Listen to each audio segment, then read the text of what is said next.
My name is Sarah.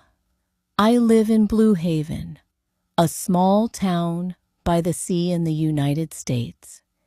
It is a quiet place with small shops, fishing boats, and clean streets.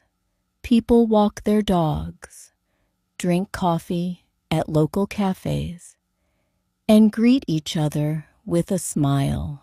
I live in a small apartment above a bakery on Maple Street. It's not big, but it's mine. I like the sound of the ocean, the smell of fresh bread in the morning, and the slow rhythm of the town. I work at a bookstore cafe near the water. It's called Sea Breeze Books and Coffee. I make tea, serve muffins, clean tables, and help people find books. The owner, Helen, is a kind woman in her 60s. She talks a lot, sings while cleaning, and gives me warm hugs when I look tired. You need sunshine and something sweet, she says, handing me cookies when the day feels long. My life is simple. I go to work, come home, cook dinner, read a little, and sleep. On Sundays, I visit my parents, who live 20 minutes away. They always ask, "Any news? Anyone special?" I smile and say, "Not yet. The truth is, I'm not sure what I'm waiting for. I'm 28 years old. I'm not unhappy, but something inside me feels quiet, not the peaceful kind of quiet, the lonely kind. I don't talk about it much. People say I'm calm and gentle. Maybe I am, but some nights I lie in bed and ask myself, is this all life is? One Thursday evening, I couldn't sleep. The air felt heavy in my room. I didn't want to watch TV or read, so I put on my jacket and walked outside. The streets were empty. The sea was dark, but I could hear the soft sound of the waves. I walked along the boardwalk slowly, my hands in my pockets, thinking about nothing and everything at the same time. I sat on a wooden bench near the water. I looked out at the ocean. The sky had no stars, only clouds. I took a deep breath. The air smelled like salt and wind. Then I heard footsteps. "Are you okay?" a man's voice asked. I turned my head. A man stood nearby. He looked about my age. He had short brown hair, a gray coat, and soft eyes. His voice was calm. He said quickly, "Sorry, I didn't mean to bother you." I shook my head. "You're not bothering me. Just couldn't sleep." He smiled a little. "Me too. I come here when I feel restless." I nodded. "It's a good place for quiet." He asked, "Mind if I sit?" "Go ahead," I said. We didn't talk much. We just sat there, two strangers, looking at the sea. After a few minutes, he stood up and said, "Good night." "Good night," I replied. I thought I would never see him again. But life is strange. The next day at the bookstore cafe, I was wiping down the tables when the bell over the door rang. I looked up And there he was, the same man from the bench. He looked just as surprised as I did. He said, "You work here?" I nodded. "Yeah, welcome to Seabreeze." He smiled. "Nice place." Helen came over and asked, "What can I get you?" "Just black coffee, please," he said. He sat near the window with a book he brought. He stayed for almost an hour and then left with a simple, "Thanks. See you around." His name, I later learned, was Michael. Michael came again the next week, and the week after that. Sometimes we spoke for a few minutes. Nothing deep, just books, coffee, the weather, small things. I noticed he often looked out the window when it rained. He didn't use his phone much. He was quiet, but not cold. One afternoon, I asked, "Do you live around here?" "Just moved in," he said. "Trying to start fresh?" "Blue Haven is a good place for that," I said. "I hope so," he replied. That was the first time we really looked at each other. As weeks passed, I began to feel something new inside me. It wasn't love, not yet. It was something softer, a light feeling, like a window opening after a long winter. I didn't plan it. I didn't expect it. But every time Michael came in, my heart felt a little less heavy. One evening, Helen and I were closing the shop. She looked at me and said, "You smile more when he's here." I laughed. "Do I?" She winked. "It's good. He seems kind." I didn't say anything, but I thought about her words later that night. Michael never asked me personal questions. He didn't ask if I was single. He didn't flirt. He just showed up, sat quietly, and treated me like a person worth talking to. That felt rare. One Saturday, I saw him at the market. He was buying oranges. I waved. He smiled and walked over. "You like oranges?" I asked. "Love them," he said. "They remind me of summer." We walked together for a few minutes. He carried my shopping bag without asking. It was a small thing, but it meant a lot. "Do you like it here so far?" I asked. "I do," he said. "It's quiet and real." I nodded. "Yes, Blue Haven is slow, but it gives you space to breathe." When we said goodbye, he said, "Maybe I'll see you tomorrow." I said, "I hope so." That night, I didn't feel empty. I didn't feel like I was waiting for something anymore. I just felt present. It was the beginning of something small, but something honest. And for the first time in a long time, that was enough.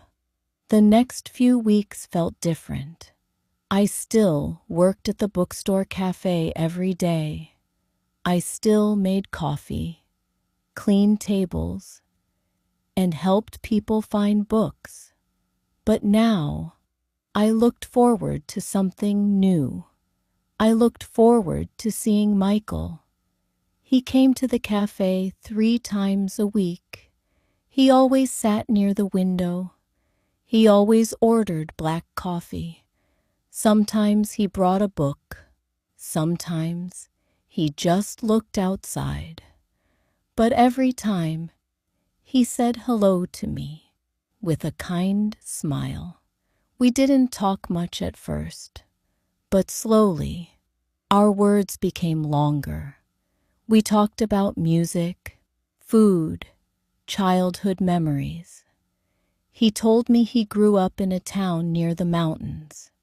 He said his parents still lived there, but he hadn't visited in a while. One day, I asked, "Why did you move here?"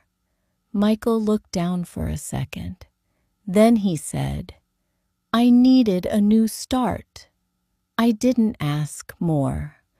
I could see that it was hard for him to talk about it. But I understood. I needed a new start once, too. Maybe I didn't move to a new town, but I had been waiting for something different in life. That night, I thought about my past. I remembered someone I loved years ago. His name was Daniel. We were together for 2 years.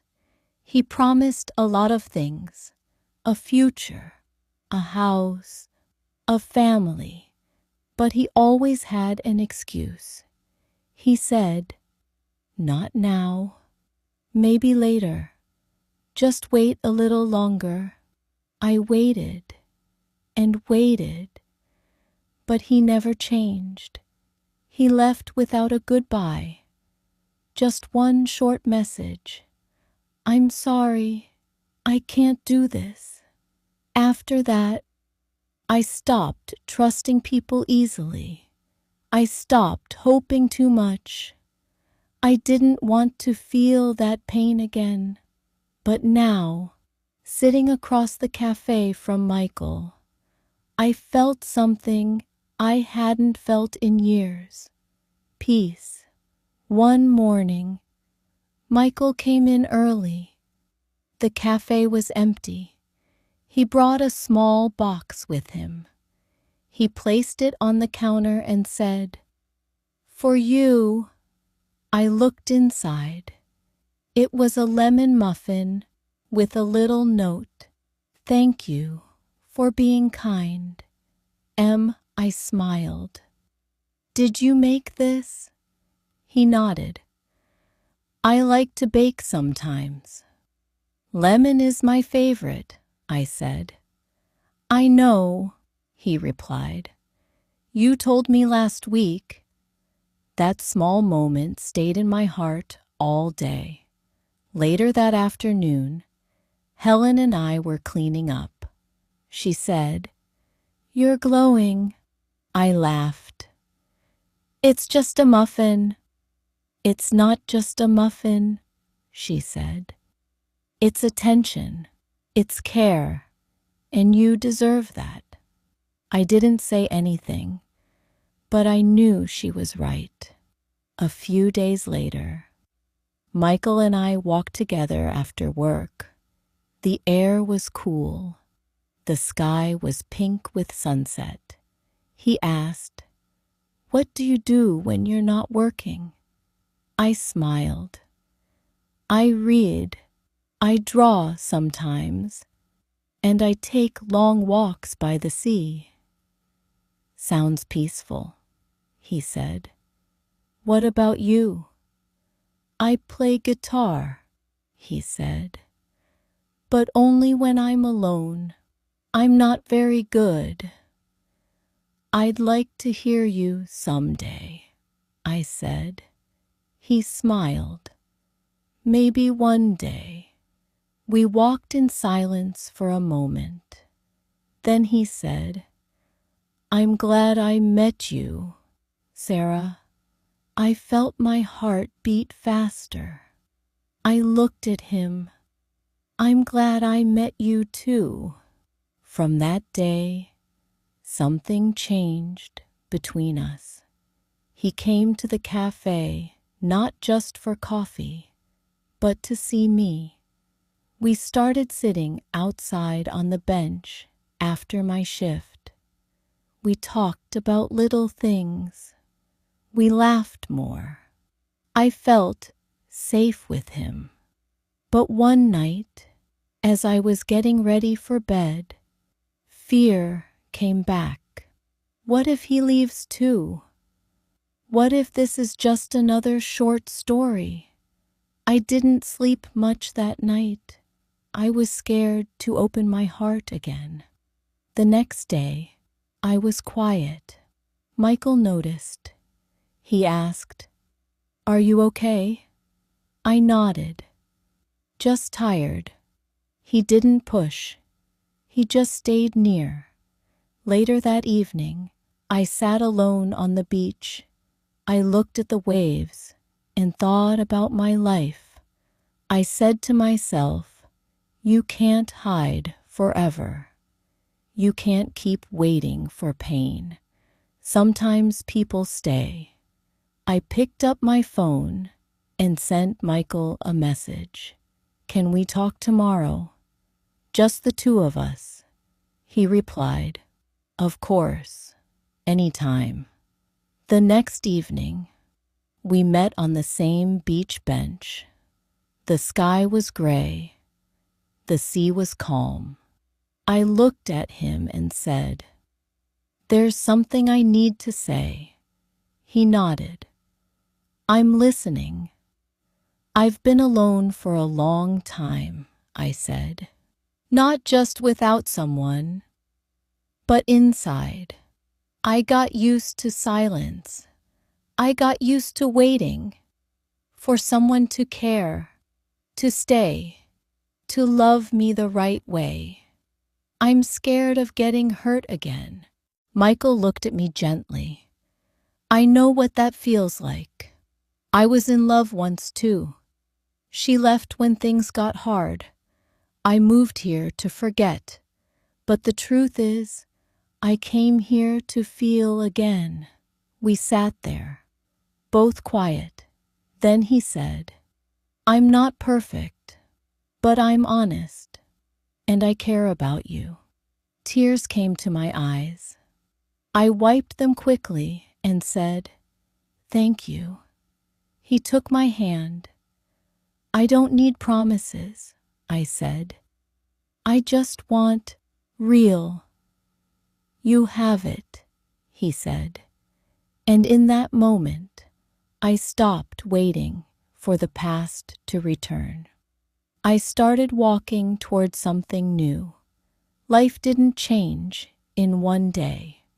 Michael and I kept meeting after work, sometimes at the cafe, sometimes at the beach, and sometimes just walking through town with coffee in hand. We didn't rush. We didn't make big promises. We just shared little moments. One day, he brought his guitar to the bench by the sea. "I promised I'd play for you," he said, smiling nervously. I laughed. "I'm ready." He played a soft tune. It wasn't perfect, but it was full of heart.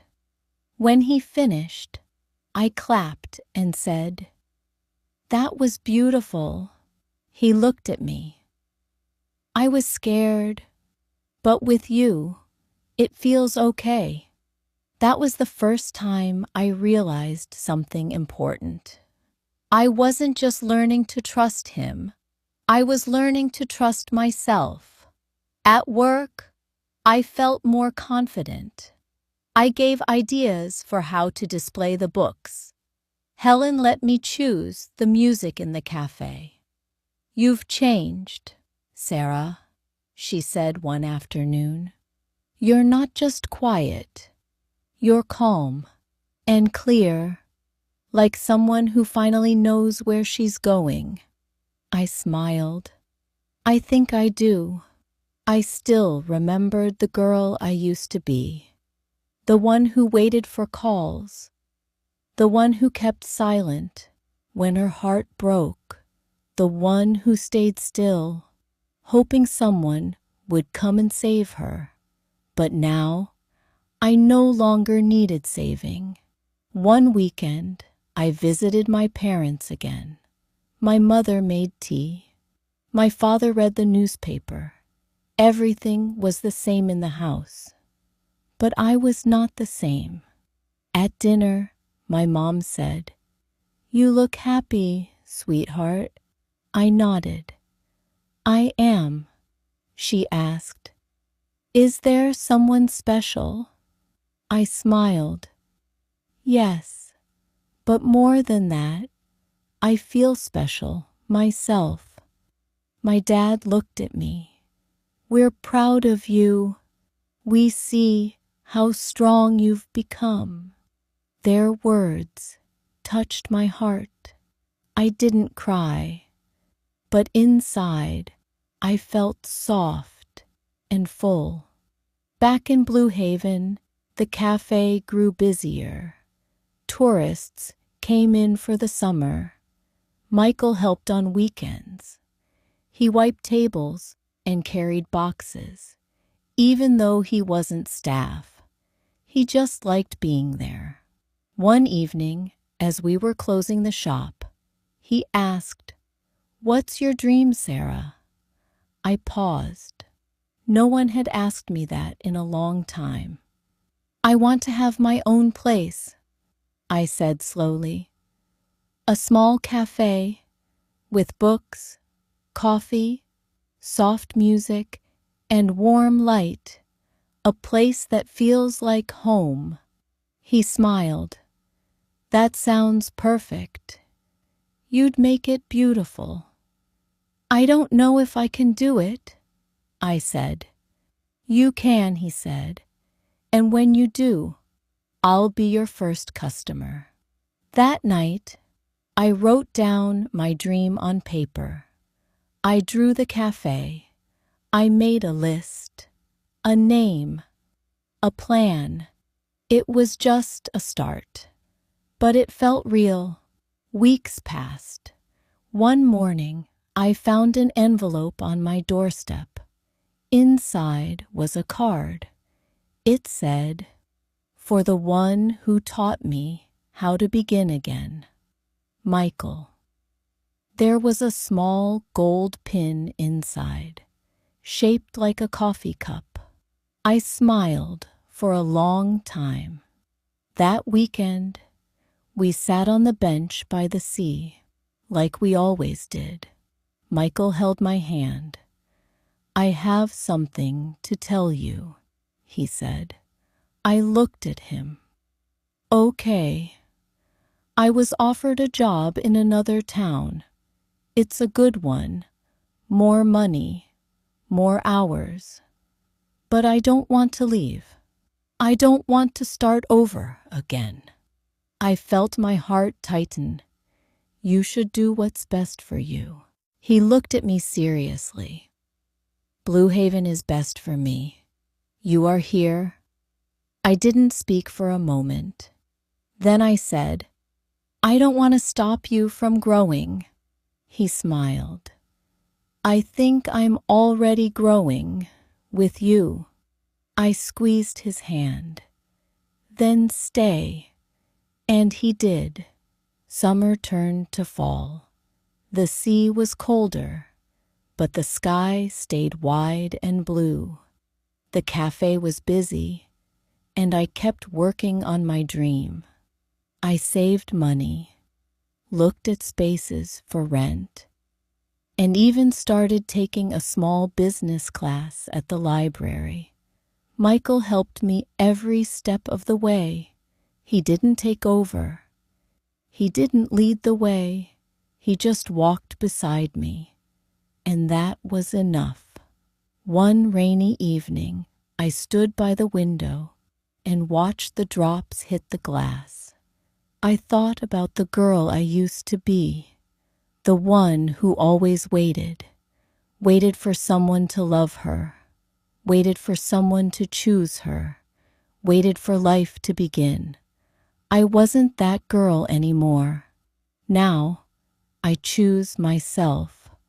Now, I begin, and I no longer wait. If you're reading my story, I want you to know something. You don't need to wait forever. You don't need to stay where you feel small. Sometimes life changes when you take one small step. Sometimes that step is simply saying, I deserve more. You are enough. You are strong. And your story isn't over. If you liked my story, please like, comment, and share.